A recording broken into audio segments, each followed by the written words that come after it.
seen her? Tell me, have you seen her? Thought that me and you was just beginning. Time has come today.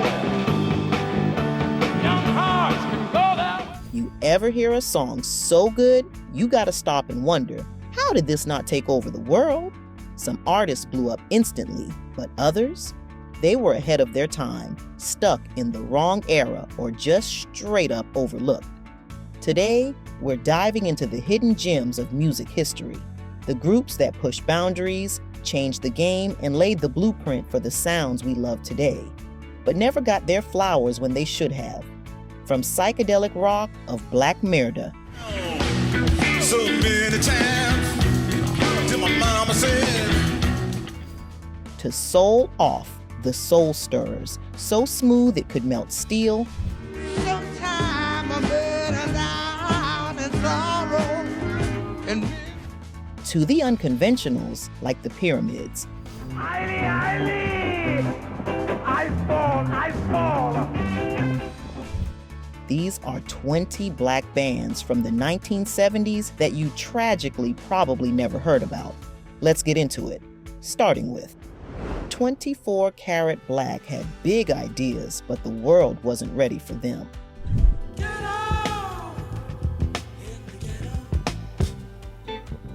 Led by Dale Warren, a producer who treated soul music like a full-blown orchestra, the group was all about pushing boundaries. They took on deep, real-life struggles with their music, blending heavy funk, dramatic instrumentals, and raw spoken word moments. Their one album, Ghetto, Misfortune's Wealth, was ahead of its time, so much so that people didn't know what to do with it. It didn't sell, and not everyone in the group was on board with Warren's vision. Their label was also falling apart, which meant no real push, no support, and no second shot.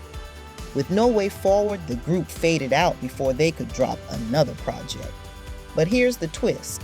Years later, their sound found a second life.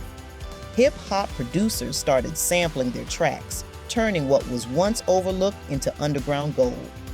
Unreleased recordings eventually surfaced, proving that even though they didn't blow up back then, their influence never really disappeared. Next, the Spinners back in the day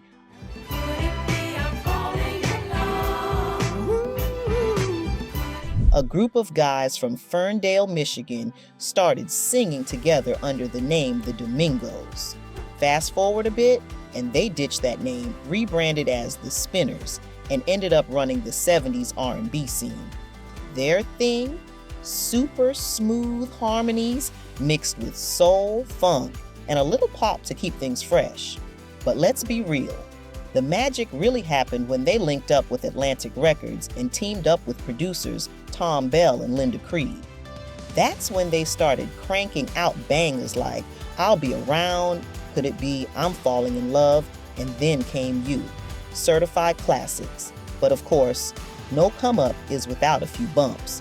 One of their original members, C.P. Spencer, had to step back in the early 70s because of health issues, which definitely shook things up. Still, the group kept pushing and kept delivering. Sadly, Spencer passed away years later, closing the chapter on a big part of their story. Losing him was tough, especially since he helped shape their early sound. Next, Black Merda. so many times till my mama said, Black Merda was way ahead of their time. A group of Detroit musicians who fused psychedelic rock, funk, and blues with hard-hitting social commentary. They weren't trying to fit in. They were making music that mattered. Inspired by legends like Jimi Hendrix and Sly and the Family Stone, they came through with gritty, fuzzed-out guitar riffs and lyrics that called out racism and injustice, setting them apart from both rock and R&B scenes. But the industry didn't know what to do with them. They didn't fit the mold, and that made things tough. Their first album had all the energy and edge of the era, but mainstream success wasn't in the cards. A second album followed, but label issues, money struggles, and the reality of keeping a rock band going in a market that leaned towards soul and funk made it nearly impossible to keep pushing forward. Eventually they split, and their music faded into the background. Fast forward years later, and crate diggers and music heads rediscovered them, realizing just how groundbreaking they were. Now, they're finally getting their flowers as trailblazers who shook up the sound of black rock. Next, the Manhattans. Let's just kiss and say goodbye. The Manhattans got their start with George Smith, Winfred Blue Lovett, and Richard Taylor, and it didn't take long for them to turn heads with their smooth, heartfelt sound. They kept evolving, but one thing stayed the same. They knew how to hit people right in the feels. Their biggest moment? That's easy. Kiss and Say Goodbye had everyone in their emotions, and for good reason. Lovett wrote it, and the song blew up, climbing to the top of the charts. Even now, it's one of those tracks that instantly sets the mood, proving they had a way of blending silky melodies with straight-up raw emotion. But not everything was good news. Lead singer George Smith was diagnosed with a brain tumor, and when he passed, it left a huge gap. The group kept going, but losing him changed everything. Some things you just don't bounce back from the same way. Next, death. Me and you, what just began? Death was making punk before punk even had a name. Three Detroit brothers, David, Bobby, and Dennis Hackney, started off with funk and Motown, but ditched the groove for loud, fast, and rebellious rock after getting hooked on The Who and Alice Cooper. Their sound was raw, their lyrics called out society, and they had all the energy of a band ready to shake things up. But the industry wasn't ready for them. Their name, chosen by David as a deep philosophical take on life, was a deal breaker for record labels, who wanted them to change it. They refused, and just like that, doors slammed shut. They managed to press a small batch of their single Politicians in My Eyes, but without a label or support, they couldn't keep going. The band faded, David stuck to his vision, and the other two switched to gospel and reggae. Years later, crate diggers uncovered their old recordings, and suddenly, Death was getting the love they never got back in the day. Sadly, David didn't live to see their comeback, but Bobby and Dennis brought the band back, finally getting their overdue respect as true punk pioneers. Next, Temprees.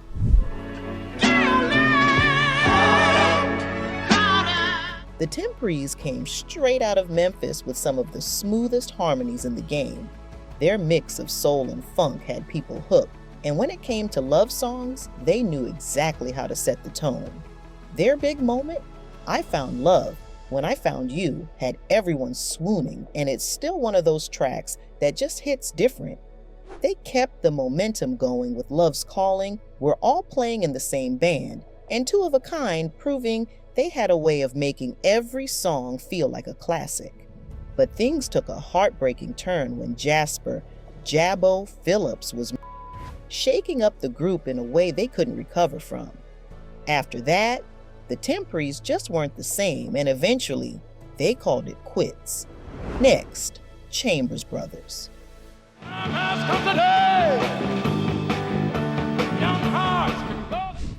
The Chambers Brothers started off singing gospel in church, just four brothers, Lester, George, Willie, and Joe, harmonizing their hearts out. But once they hit Los Angeles, they started mixing things up, adding blues, soul, and folk to their sound before throwing in some psychedelic rock for good measure. That switch up gave them a sound that didn't quite fit into any one box. Their big moment came when they dropped Time Has Come Today, a trippy, echo-heavy track that felt like it was built for the counterculture era. It was bold, different, and impossible to ignore.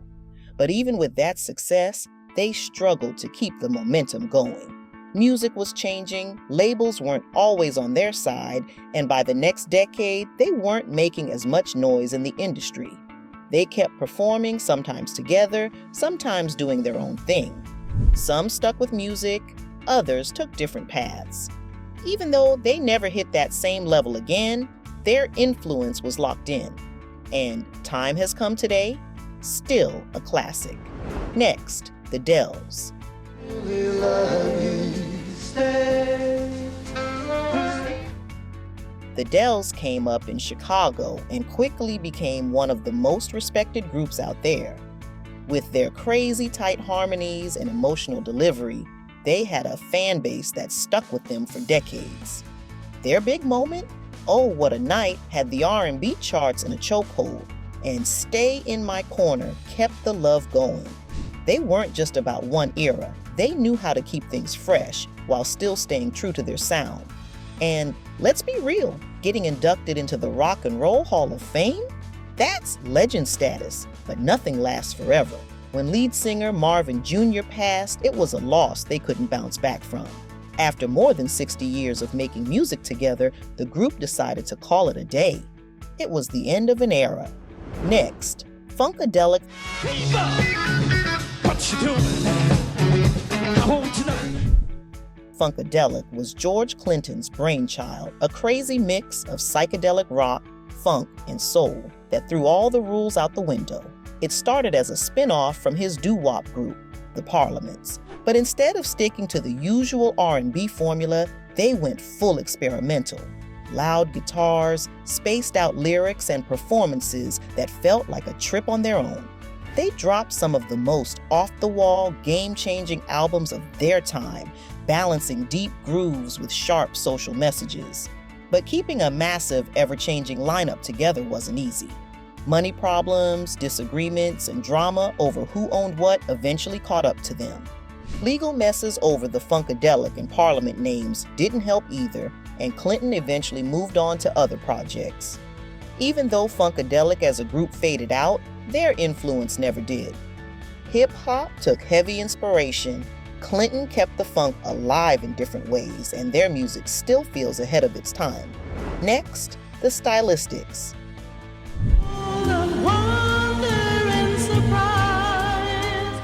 The Stylistics are one of those groups you just can't ignore.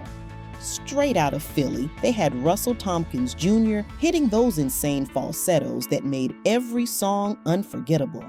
They mastered that smooth, emotional sound that could hit you right in the gut.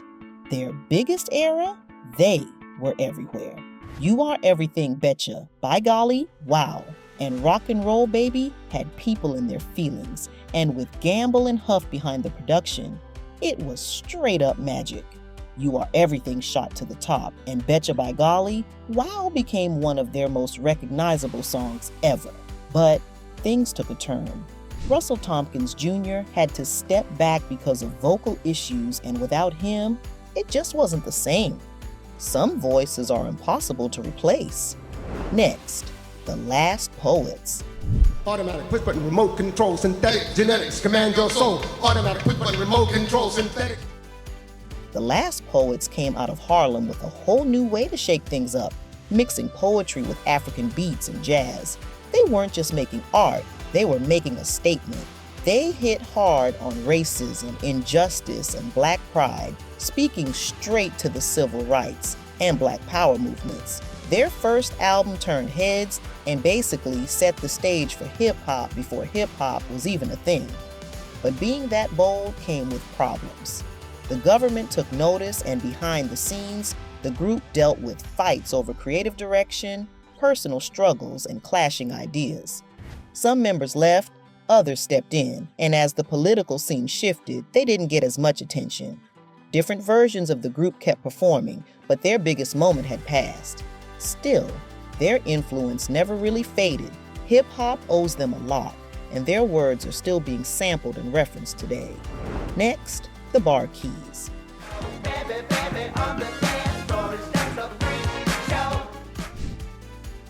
The Bar Keys started off as the ultimate backup squad for Stax Records, holding it down for some of the biggest names in the game.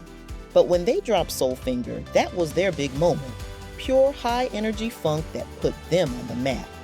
By the time the 70s and 80s rolled around, they switched things up and went full-on funk mode. Tracks like Shake Your Rump, To the Funk, and Freak Show on the Dance Floor kept them ahead of the curve. And their live shows? Straight up electrifying. They knew how to turn a concert into an experience. But their story took a devastating turn. While on tour with Otis Redding, a plane crash took most of the band. Trumpeter Ben Cauley was the only one who survived, and bassist James Alexander only missed the flight because there wasn't enough room. Next, the Art Ensemble of Chicago.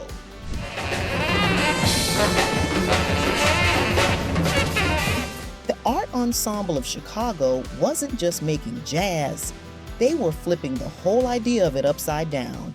They came out of the AACM scene with a mix of free jazz, African beats, spoken word, and whatever wild instruments they could get their hands on. And they didn't just play music, they put on a whole show, rocking face paint, costumes, and theatrical performances that made every set an experience. Their motto, "Great Black Music, Ancient to the Future," summed up their whole deal, honoring the past while breaking every rule possible.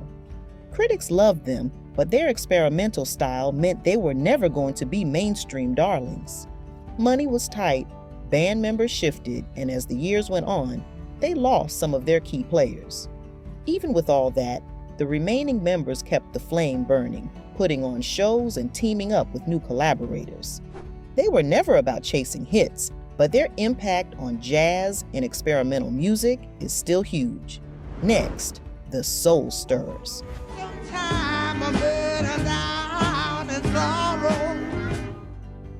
The Soul Stirrers weren't just a gospel group, they were the gospel group. Their harmonies, next level. Their energy, unmatched. They switched up members over time, but the music always stayed top tier. Then came the game changer, a young Sam Cooke. His voice, pure magic. The moment he joined, everything leveled up. They dropped classics like "Jesus Gave Me Water" and "Touch the Hem of His Garment," packed with those signature harmonies and that golden voice that would later make him a soul icon. But things shifted when lead singer R.H. Harris passed away, leaving a huge gap in the group. And when Sam decided to go solo, that was it. He was on his way to becoming one of the biggest names in music. Next, Mandrill.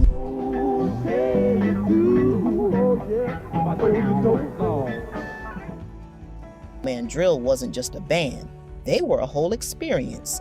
The Wilson brothers and their crew threw everything into the mix: funk, rock, jazz, Latin, Afro-Caribbean beats, and made it work.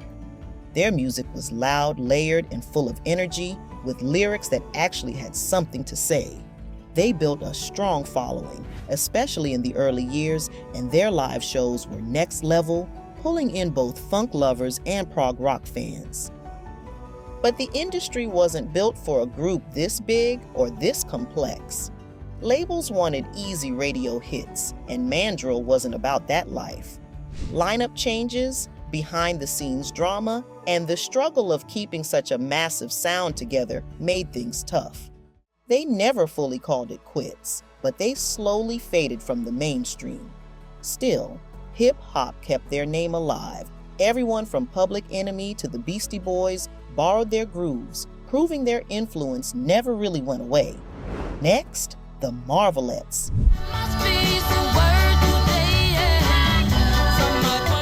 The Marvelettes came through with a bang when they dropped "Please Mr. Postman," and just like that, they became the first girl group from Motown to hit number one. That song was everywhere, catchy, high energy, and impossible to ignore. They kept the momentum going with bops like "Playboy," "Beechwood 4, 5, 7, 8, 9," and "Don't Mess with Bill." But the bigger they got, the messier things became. Lead singer Gladys Horton was dealing with her own struggles, and behind the scenes, tensions with Motown's management started to bubble up. The fame, the pressure, and the behind-the-scenes drama eventually tore the group apart. Even after the group called it quits, life didn't get any easier for Gladys. She had money problems, legal battles over royalties, and serious health issues. Sadly, she passed away, leaving behind a legacy that deserved way more respect. Next, the Pyramids. I fall. The Pyramids were on a whole different wavelength. Led by Idris Ackamore, they mashed up free jazz, African beats, and experimental sounds into something totally out there. A trip across Africa flipped their approach to music, bringing in deep percussion, spiritual themes, and wild improvisation that didn't fit neatly into any genre box. They dropped their own albums, building a small but loyal fan base. But the industry wasn't exactly rolling out the red carpet for avant-garde jazz. Between the struggle to keep a big, unconventional band going and the lack of mainstream appeal, they eventually called it quits. But years later, crate diggers and jazz heads rediscovered their work, sparking a comeback. Ackemore brought the band back, giving a new audience a taste of their boundary-pushing sound. They never chased the charts, but their influence on spiritual jazz and global music is undeniable. Next, the Chi-Lites. Have you seen her? Tell me, have you seen her? The Chi-Lites had that smooth soul magic that kept fans hooked. They went through a few shakeups in the lineup, but no matter what, they always delivered. Their biggest moment? Have You Seen Her? The ultimate heartbreak anthem that had everyone in their feelings. Then came Oh Girl, which shot straight to #1. Won and locked in their spot in soul history. But things didn't stay perfect. When lead singer Eugene Record walked away, it left a gap they just couldn't fill. And as time went on, life got even tougher. Founding member Creadell Jones struggled with personal battles before he passed, a harsh reminder of the highs and lows of the music game.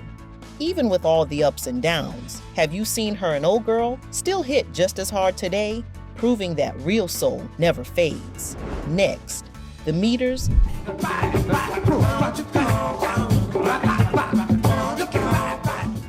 The Meters had that raw, no-frills funk straight out of New Orleans. Art Neville, Leo Nocentelli, George Porter Jr., and Zigaboo Modeliste locked in tight, cranking out bouncy, syncopated grooves that became straight-up funk classics. Tracks like Sissy Strut and Look K Pie Pie had that effortless cool influencing everyone from hip-hop producers to rock legends. Even though they worked with big names like Dr. John and the Rolling Stones, breaking into the mainstream wasn't easy. Bad management and label drama held them back, and as funk started getting slicker and disco took over, creative tensions started bubbling up. Between money issues and disagreements about the band's direction, things fell apart, and they called it quits. But their music never faded. Hip-hop and R&B artists kept their sound alive through endless samples, and they even reunited here and there to remind everyone why their grooves still hit decades later. And lastly for today, the main ingredient. I don't mind if the tide. The main ingredient had that smooth, feel-good soul that ruled the 70s. They started out under a different name before switching things up, and once they found their groove, there was no looking back. Their biggest breakthrough? Everybody Plays the Fool. That song was everywhere, climbing the charts and turning them into household names. With a melody you couldn't shake and a lead vocal that hit just right, it became their signature track. They kept the momentum going with Just Don't Want to Be Lonely and Rolling Down a Mountainside, proving they weren't just a one-hit wonder. But just as they were getting the recognition they worked for, tragedy hit. Donald McPherson, the voice behind their biggest songs, passed away way too soon. The group tried to push forward with new members, but that original spark was impossible to replace. Even so, their classics still bring that same magic today.